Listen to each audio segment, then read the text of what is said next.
There are many secret societies rumored to be out there. Organizations that are said to pull the strings of the world. These groups have been both credited and blamed for various things, great and small. They're the subject of many conspiracy theories and speculations.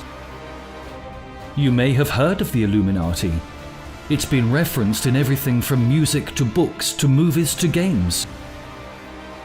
Yet for all that we think we know about it, there's so much more that we don't. Sit back, take a breath, and listen as we shed light on the Illuminati. In Latin, the term Illuminati is the plural of illuminatus, meaning enlightened.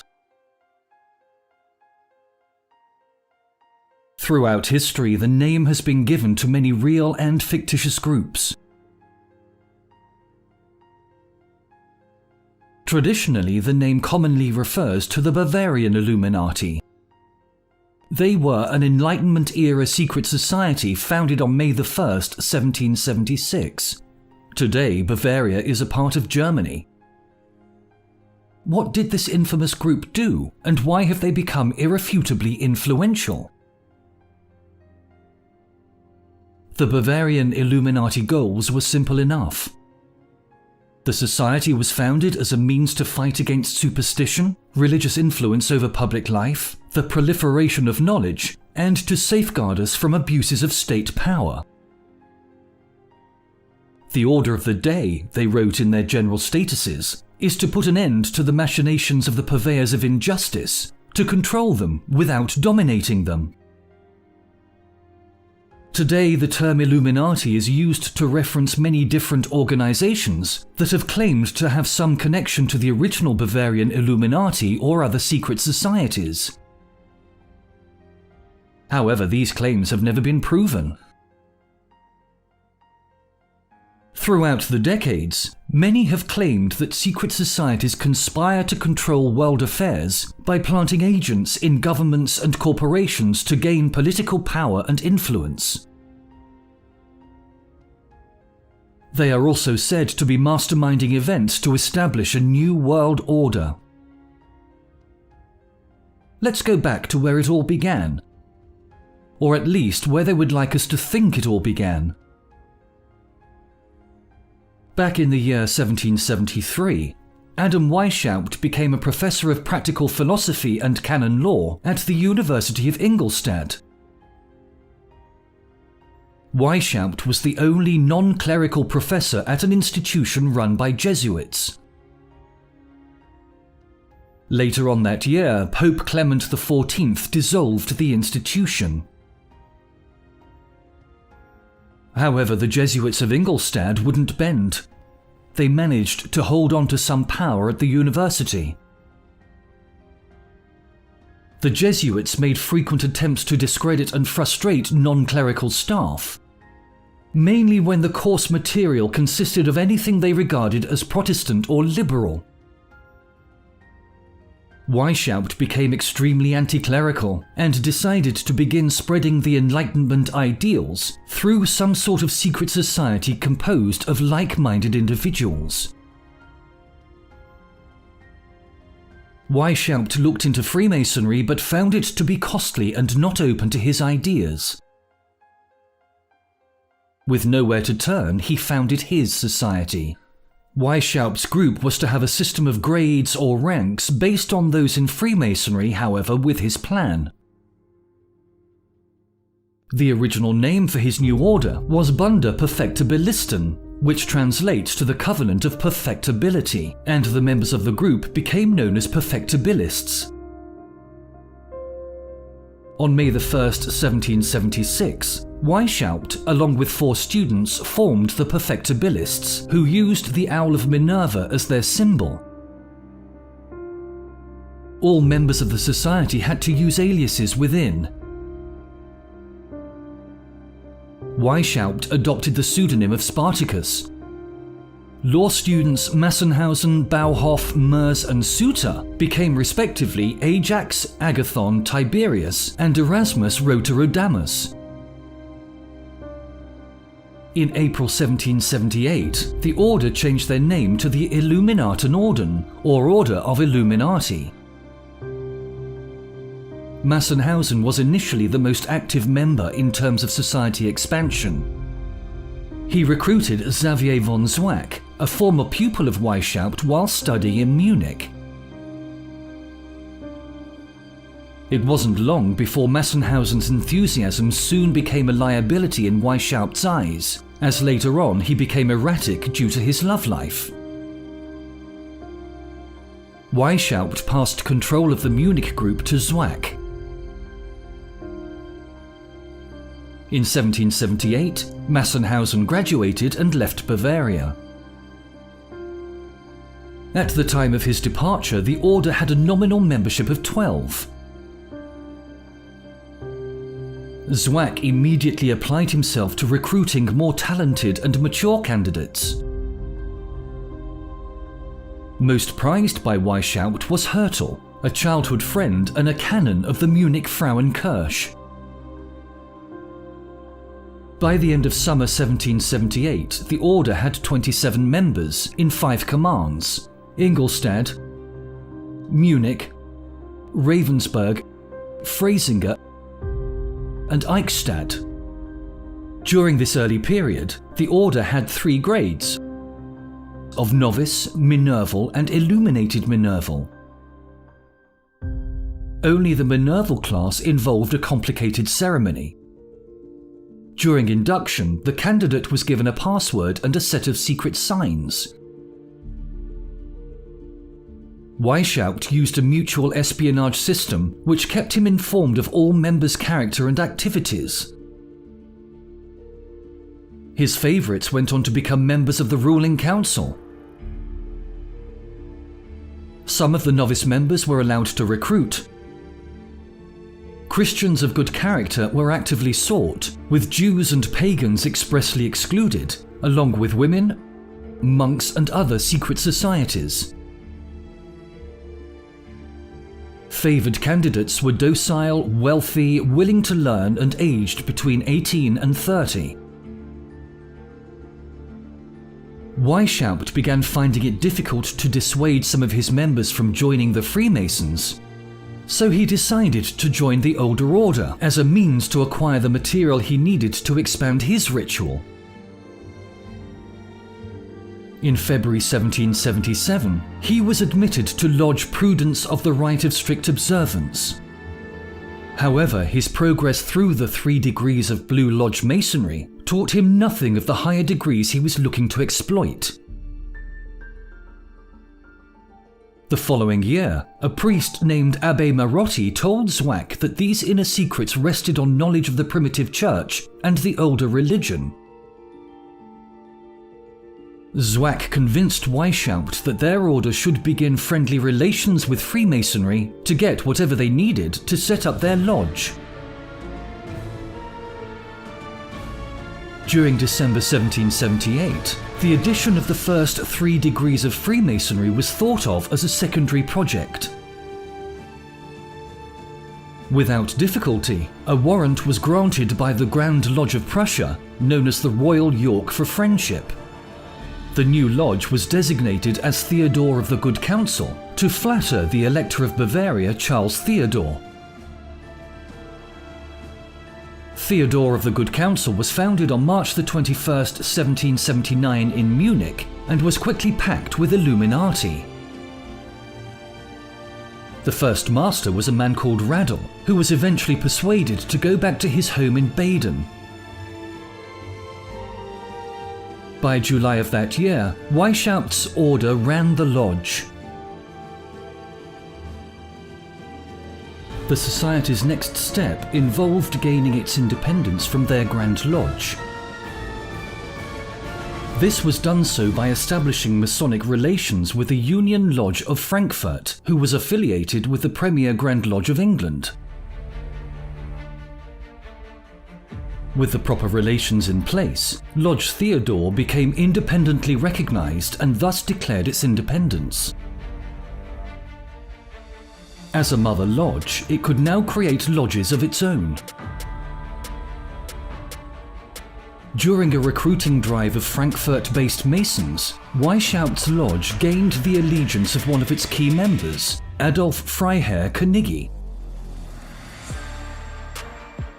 Knigge was recruited late in 1780 at a convention of the Rite of Strict Observance by Costanzo Marchesi di Costanzo, a fellow Freemason and infantry captain in the Bavarian army.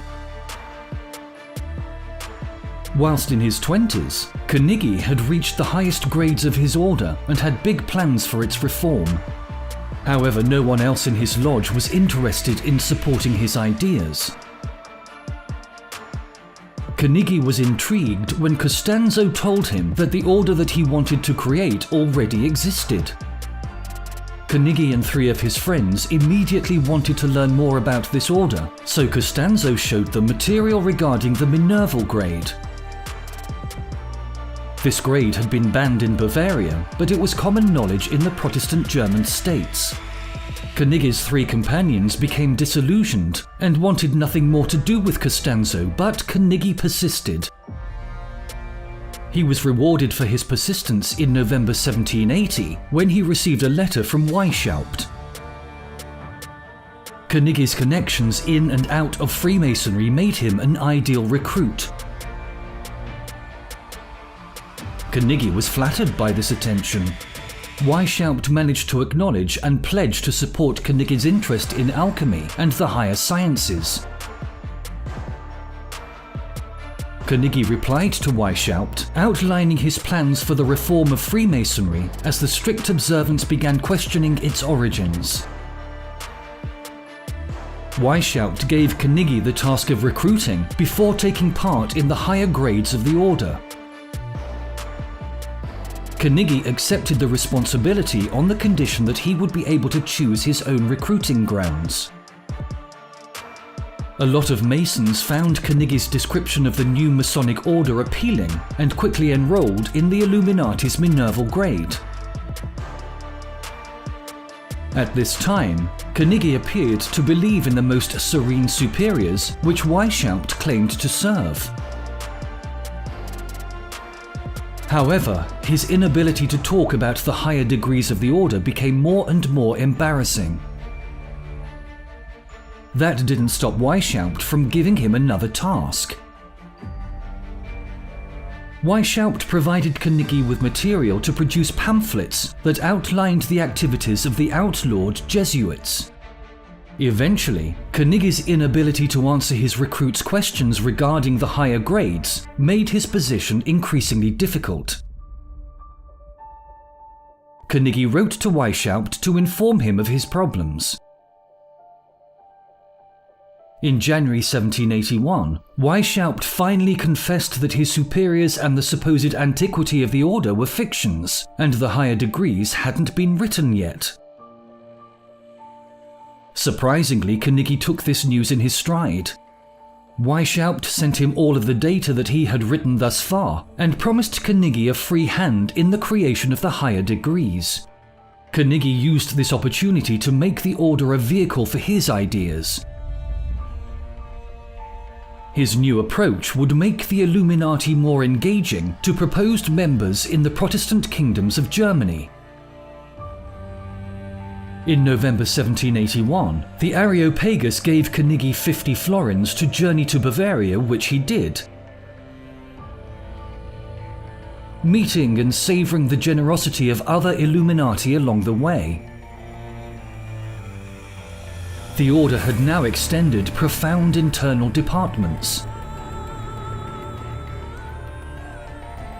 The Eichstätt administration had formed an independent province in July 1780, and a fracture was growing between Weishaupt and the Areopagus, who found him unreasonable, brutal, and contradictory.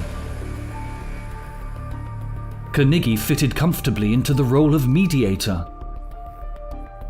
In negotiations with the Areopagus and Weishaupt, Knigge recognized 2 problematic ranges. Weishaupt's emphasis on the recruitment of university students indicated that senior posts in the order frequently had to be appointed by young men with little practical knowledge. Secondly, the anti-Jesuit ethos of the order at its origin had become a general anti-religious sentiment, which Carnegie knew would be a dilemma in recruiting the senior Freemasons that the order now attempted to attract. Carnegie keenly felt the stifling grip of traditional Catholicism in Bavaria and understood the anti-religious sentiments produced in the liberal Illuminati. He also saw the adverse reaction these same feelings would cause in Protestant states, hindering the spread of the order in Greater Germany. Both the Areopagus and Weishaupt felt powerless to do anything less than give Carnegie a free hand. He had the connections within and outside of Freemasonry that they needed. He had the experience as a ritualist to build their proposed gradual structure, where they had ground to a halt at Illuminatus Minor, with only the Minerval grade below and the most insignificant sketches of higher grades. The only limitations required were the need to consider the highest grades inner secrets, and the obligation of submitting his new grades for approval. Meanwhile, the scheme to develop Illuminatism as a recognized branch of Freemasonry had stalled. Even though Lodge Theodore was in their control, a chapter of elect masters assigned to it only had one member from the order, and still had a lawful advantage to the craft lodge controlled by the Illuminati. The chapter would be challenging to influence. Areopagus formed a natural barrier to Lodge Theodore, becoming the first mother lodge of a new illuminated Freemasonry. A treaty of cooperation was signed between the order and the chapter, and by the end of January 1781, 4 daughter lodges had been created. Still, independence was not in the chapter's agenda. Costanza wrote to the Royal York, identifying the discrepancy between the fees sent to their new Grand Lodge and the service they had experienced in return. Reluctant to lose the revenue, the Royal York offered to bestow the higher secrets of Freemasonry on a delegate that their Munich brethren would dispatch to Berlin. Costanza duly set off for Prussia on April 4, 1780. With directions to negotiate a reduction in Theodore's fees whilst he was there. On the way, he managed to debate with a Frenchman on the subject of a lady with whom they were sharing a carriage. Before they reached Berlin, the Frenchman sent a message ahead to the king accusing Costanza of being a spy. He was only released from prison with the aid of the Grand Master of Royal York and was ousted from Prussia, having achieved nothing. Carnegie's original plan to get a constitution from London would, they realized, have been seen through by the chapter. Until they could take over other Masonic lodges that their branch couldn't control, they were happy to rewrite the 3 degrees for the lodges they managed. On January 20th, 1782, Carnegie formulated his new system of grades for the order. These were arranged in 3 classes. Class 1, the nursery, consisting of the novitiate, the Minerval and Illuminatus Minor. Class 2, the Masonic grades. The 3 Blue Lodge grades of Apprentice, Companion and Master were separated from the higher Scottish grades of Scottish Novice and Scottish Knight. Class 3, the Mysteries. The Lesser Mysteries were Priest and Prince's grades, followed by the Greater Mysteries in the grades of Mage and King. It is unlikely that the rituals for the Greater Mysteries were ever written. Carnegie's recruitment from German Freemasonry was far from accidental. He targeted the Masters and Wardens, the men who ran the lodges and were usually able to place the entire lodge at the Illuminati authority. In Aachen, Baron de Witt, Master of Constancy Lodge, prompted every member to join the order. In this way, the order increased quickly in central and southern Germany and gained a foothold in Austria. Moving into the spring of 1782, the handful of students that had started the order had grown to about 300 members, only 20 of the recruits being students. In Munich, the first half of 1782 saw considerable changes in the government of Lodge Theodore. Weishaupt had offered to split the lodge, with the Illuminati going their way and the chapter taking any outstanding traditionalists into their line of Theodore. At this point, the section unexpectedly surrendered, and the Illuminati had complete command of lodge and chapter. In June, both lodge and chapter sent letters cutting connections with Royal York, citing their faithfulness in paying for their admission and Royal York's negligence to give any guidance into the higher grades. Their disregard of Costanza, failure to defend him from spiteful charges or stop his removal from Prussia were also cited. They had made no effort to present Costanza with the promised secrets. The Munich Masons now speculated that their colleagues in Berlin relied on the mythical French higher grades that they endeavored to avoid. Lodge Theodore was now truly independent. The rite of strict observance was now in a dangerous state. Its formal leader was Prince Karl of Sudermanland, who later became Charles XIII of Sweden, openly spoke of trying to absorb the rite into the Swedish rite, which he already commanded. The German lodges looked for leadership to Duke Ferdinand of Brunswick-Wolfenbüttel. Suspicion turned to open ridicule when it occurred that Karl regarded the Stuart heir to the British throne as the true Grand Master, and the lodges of the strict observance all but disregarded their Grand Master. This deadlock led to the convent of Wilhelmsbad. Postponed from October 15, 1781, the last convention of the strict observance finally opened on July 16, 1782, in the spa town of Wilhelmsbad on the outskirts of Hanau. Apparently, during a discussion regarding the order's future, 35 delegates knew that the strict observance in its present form was doomed to fail.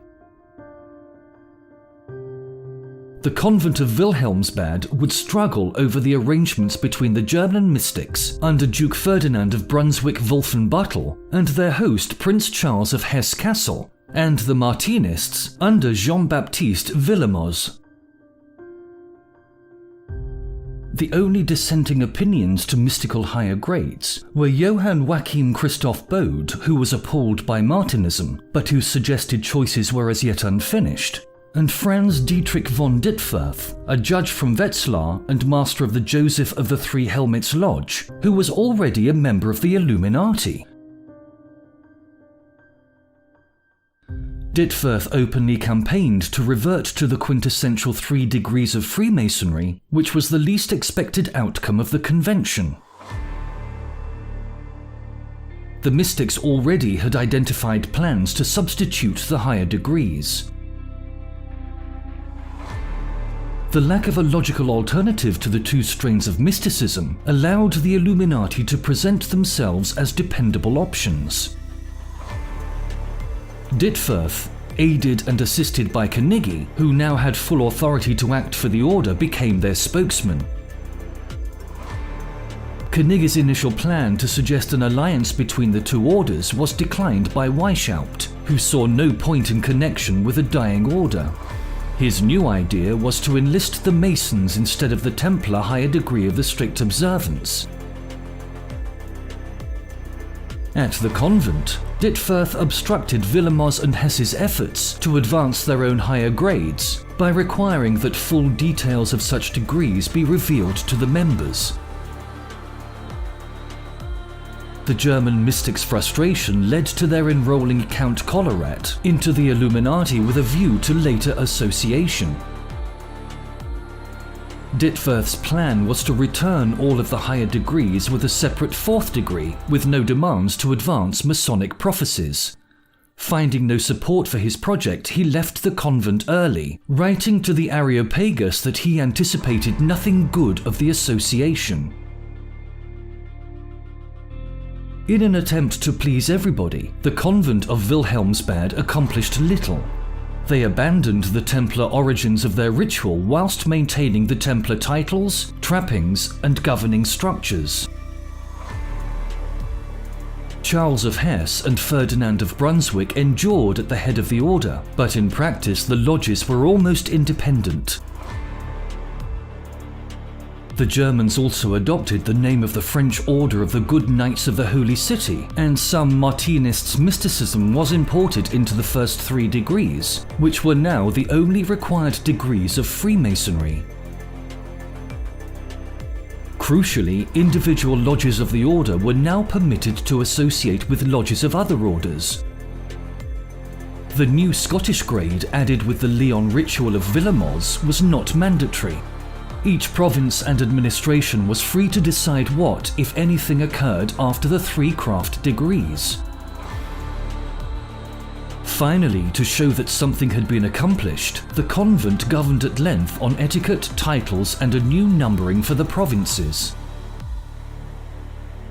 What the convent of Wilhelmsbad produced was the death of the strict observance. It relinquished its original myth and the higher degrees that bound its most senior and most prominent members. It eliminated the strict control, which had kept the order assembled and divided many Germans who doubted Martinism.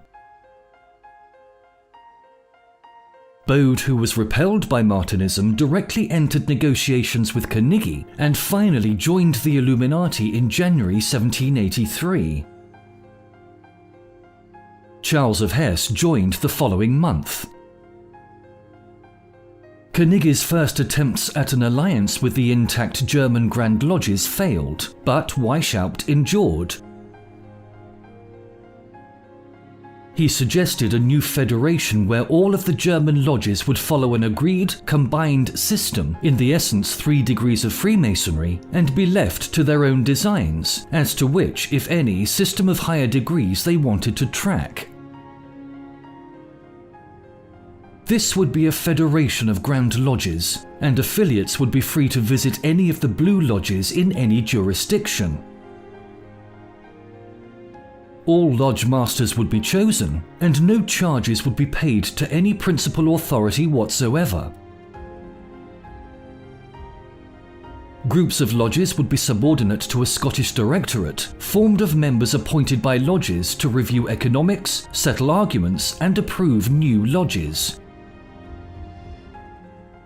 In turn, these would choose provincial directorates, who would elect inspectors who would name the national director. This system would fix the current imbalance in German Freemasonry, where Masonic ideals of balance were protected only in the lower 3 symbolic degrees. The different methods of higher degrees were controlled by the elite, who could research alchemy and mysticism. To Weishaupt and Carnegie, the proposed organization was also a means to generate Illuminism throughout German Freemasonry. They planned to use their new partnership, highlighting the first degrees, to remove all loyalty to strict observance, leaving the eclectic system of the Illuminati to take its place. The new federation outlined the faults of German Freemasonry, which included improper men with money that were frequently accepted based on their assets. The degradation of civil society had infected the lodges. Having promoted the deregulation of the German lodges' higher grades, the Illuminati now declared their own from their unknown superiors. Lodge Theodore, newly free from Royal York, set themselves up as a provincial Grand Lodge. In a letter to all the Royal York lodges, Carnegie now cited that Grand Lodge of Indulgence. The Jesuits had supposedly hurt their Freemasonry. strict observance was now attacked as a production of the Stuarts empty of all moral virtue. The Zinnendorf ceremony of the Grand Land Lodge of the Freemasons of Germany was suspicious because its writer was in alliance with the Swedes. This direct assault had the opposite effect that Weishaupt intended. It angered many of its readers. The Grand Lodge of the Grand Orient of Warsaw, which commanded Freemasonry in Poland and Lithuania, was pleased to cooperate in the Federation only as far as the first 3 degrees. Their insistence on independence had kept them from the strict observance, and would now keep them from the Illuminati, whose plan to join Freemasonry rested on their own higher degrees.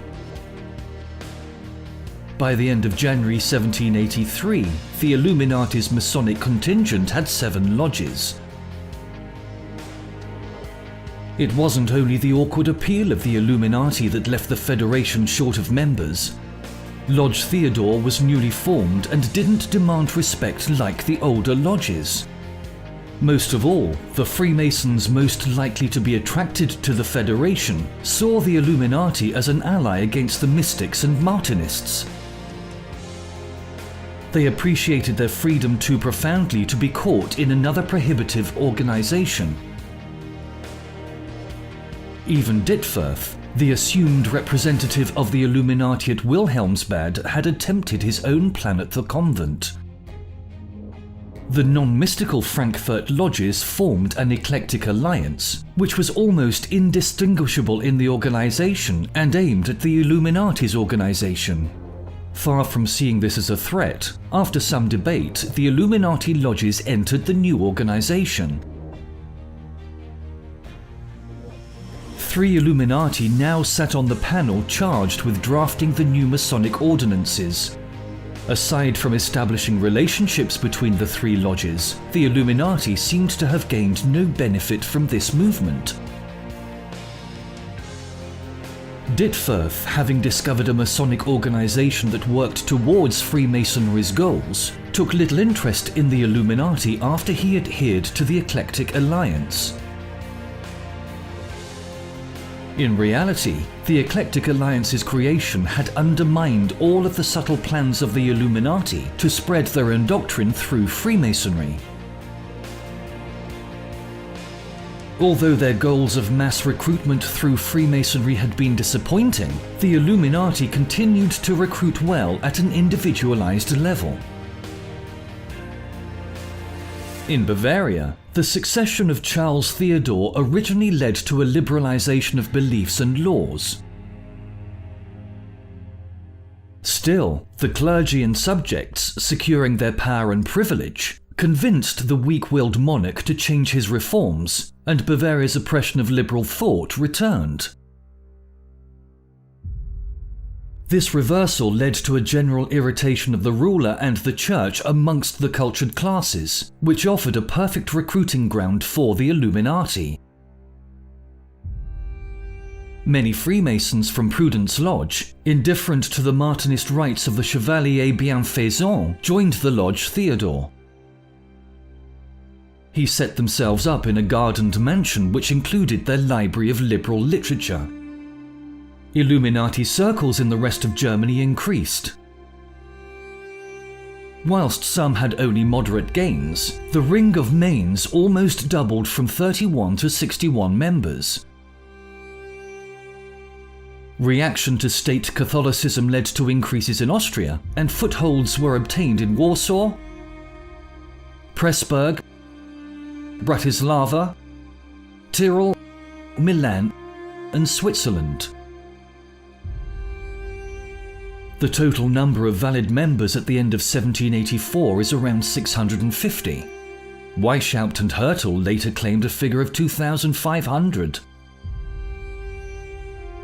The higher value is mainly explained by the incorporation of members of Masonic lodges that the Illuminati professed to command.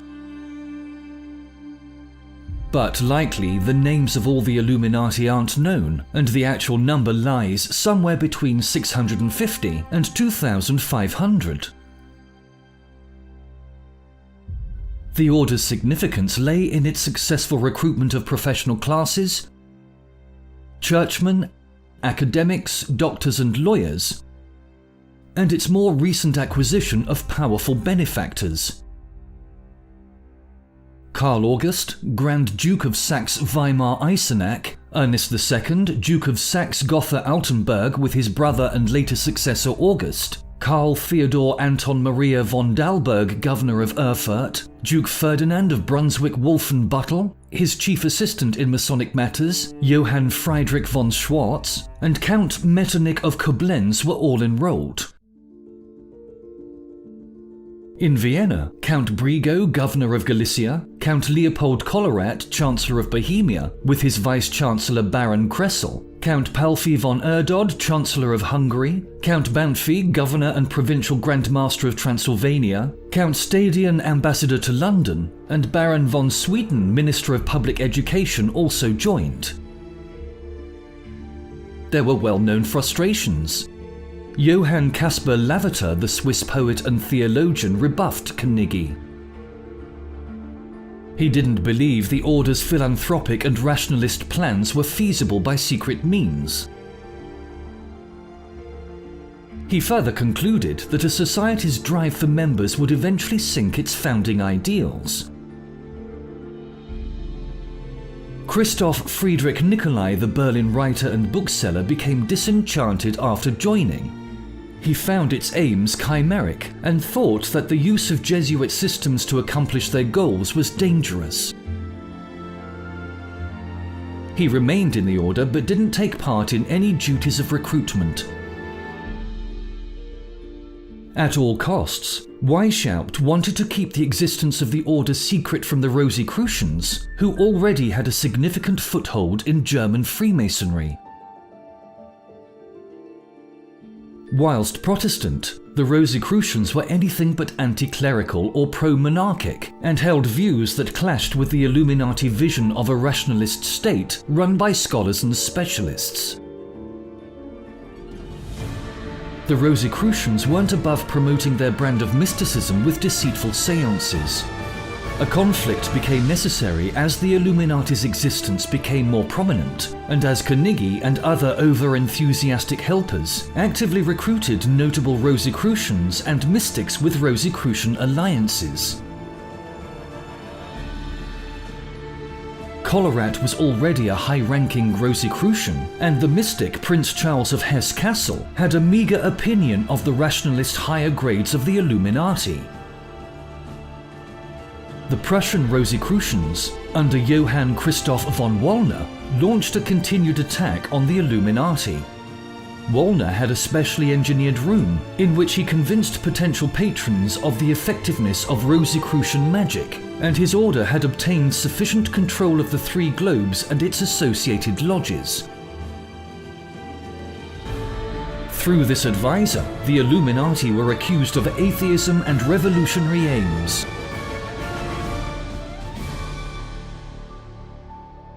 In April 1783, Frederick the Great told Charles of Hesse that the Berlin lodges had documents concerning the Minervals or Illuminati, which included offensive material, and asked if he had heard of them. All Berlin Masons were now warned against the order, which was now accused of Socinianism and of using the liberal writings of Voltaire and others, alongside the toleration of Freemasonry, which undermined all religion. In November 1783, the Three Globes portrayed the Illuminati as a Masonic sect seeking to undermine Christianity and turn Freemasonry into a political operation. Their final anathema in November 1784 refused to accept any Illuminati as Freemasons. In Austria, the Illuminati were blamed for anti-religious brochures that had recently emerged. The Rosicrucians spied on Joseph von Sonnenfels and other presumed Illuminati, and their campaign of condemnation within Freemasonry ultimately shut down Illuminati recruitment in Tyrol. The Bavarian Illuminati, whose presence was already known to the Rosicrucians from a source, were further deceived by the reckless actions of Ferdinand Maria Bada, an Areopagite who now accompanied the Rosicrucians. Shortly after his testimony, it was known to his superiors that he was one of the Illuminati and was told that he couldn't be a member of both groups. His resignation letter said that the Rosicrucians didn't possess secret knowledge and disregarded the genuinely illuminated, accurately recognizing Lodge Theodore as an Illuminati lodge. As the Illuminati adopted Freemasonry and extended outside Bavaria, the Council of the Areopagites was replaced by an incompetent Council of Provincials. The Areopagites continued as powerful voices within the order and began again to argue with Weishaupt as soon as Carnegie left Munich. Weishaupt answered by privately attacking his recognized enemies in letters to his perceived friends. More seriously, Weishaupt succeeded in alienating Carnegie. Weishaupt had given significant power to Carnegie, deputizing him to write the ritual, power he now endeavored to recapture. Carnegie had advanced the order from a tiny anti-clerical club to a large group, and felt that his work was under-acknowledged.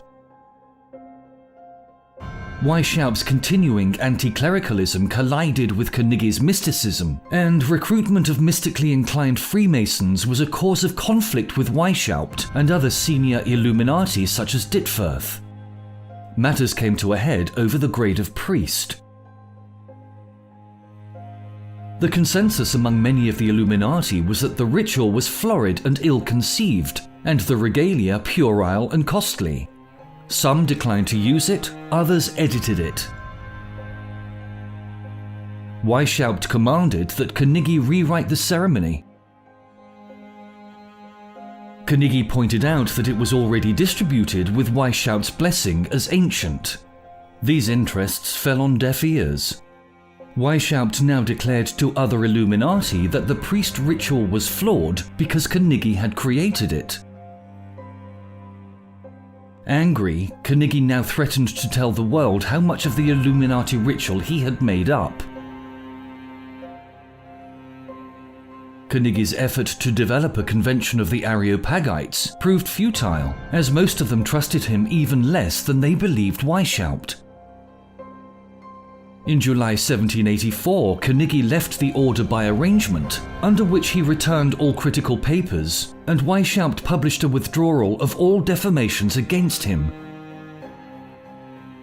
In forcing Carnegie out, Weishaupt stripped the order of its best theoretician, recruiter, and apologist. The Illuminati's final deterioration was brought about by the indiscretions of their own Minervals in Bavaria, especially in Munich. Despite their superiors' efforts to control loose talk, politically dangerous brags of power and criticism of monarchy caused the secret order's presence to become common knowledge, along with the names of many notable members. The presence of Illuminati in seats of power now led to some public anxiety. There were Illuminati in many civic and state governing bodies. Despite their small number, there were many claims that resolution in a legal dispute depended on the litigant's status with the order. The Illuminati were blamed for several anti-religious writings then appearing in Bavaria. Much of this criticism sprang from vindictiveness and resentment, but it is clear that many Illuminati court officials gave special treatment to their colleagues.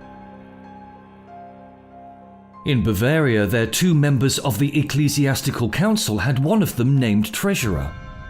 Their resistance to Jesuits resulted in the banned order of losing critical academic and church positions. In Ingolstadt, the Jesuit heads of department were replaced by Illuminati.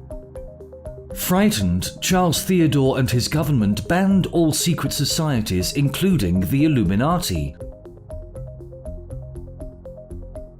A government order dated March 2nd, 1785, seems to have been the death blow to the Illuminati in Bavaria. Weishaupt had fled, and records and internal communications seized in 1786 and 1787 were finally published by the government in 1787. Von Zwack's home was searched and much of the group's literature was disclosed. Between 1797 and 1798, Augustin Barruel's memoirs illustrating the history of Jacobinism and John Robison's Proofs of a Conspiracy broadcasted the theory that the Illuminati had survived and represented an ongoing international conspiracy. This included the claim that it was behind the French Revolution. Both books proved to be very successful, driving reprints and interpretations by others. A prime example of this is Proofs of the Real Existence and Dangerous Tendency of Illuminism by Reverend Seth Payson, published in 1802. Some of the replies to this were important. For example, John Joseph Mounier's On the Influence Attributed to Philosophers, Freemasons and the Illuminati on the Revolution of France. The works of Robison and Barruel made their way to the United States and across New England. The Reverend Jedediah Morse, an Orthodox Congregational minister and geographer, was amongst those who gave sermons against the Illuminati. One of the first records of the Illuminati to be printed in the United States was Jedediah Morse's Fast Day Sermon on May 9, 1798. Morse had been warned to the publication in Europe of Robison's Proofs of a Conspiracy by a letter from the Reverend John Erskine of Edinburgh. He read proofs soon after copies published in Europe arrived by ship in March of that year. Other anti-Illuminati writers, such as Timothy Dwight, soon followed their condemnation of the imaginary groups of conspirators. Newspaper reports followed printed speeches, and these figured in the partisan political discussion leading up to the 1800 United States presidential election. The succeeding panic also added to the development of Gothic literature in the United States.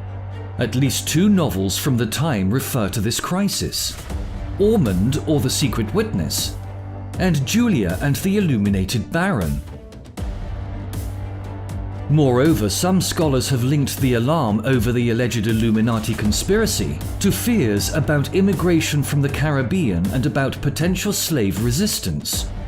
Concern died down in the first decade of the 1800s, although it revived from time to time in the anti-Masonic movement of the 1820s and 30s. Several recent and present-day brotherly parties claim to be descended from the original Bavarian Illuminati and openly use the name Illuminati. Some of these groups use a modification on the title the Illuminati Order in their companies. In contradiction, others, such as the Ordo Templi Orientis, have Illuminati as a level within their organization's hierarchy. However, there is no indication that these present-day groups have any real association with the historical order. They haven't amassed extraordinary political power or sway, and most, rather than trying to remain unknown, promote unconfirmed links to the Bavarian Illuminati as a means of drawing membership. The Illuminati didn't survive their suppression in Bavaria. Their further mischief and plottings in Barruel and Robison's work must be considered the invention of the writers. Conspiracy theorists and writers such as Mark Dice have disputed that the Illuminati have survived to this day. Many conspiracy theories suggest that world events are regulated and managed by a secret society calling itself the Illuminati. Conspiracy theorists have alleged that many notable people were or are members of the Illuminati. Presidents of the United States are a frequent target for such claims. Other theorists maintain that the Illuminati orchestrated a variety of historical events. The happenings include the French Revolution, the Battle of Waterloo, and the killing of United States President John F. Kennedy. There was also an alleged communist plot to advance the New World Order by infiltrating the Hollywood film industry. It remains difficult to pinpoint who the Illuminati is, what they do, and what their goals are. In the end, maybe that's the point.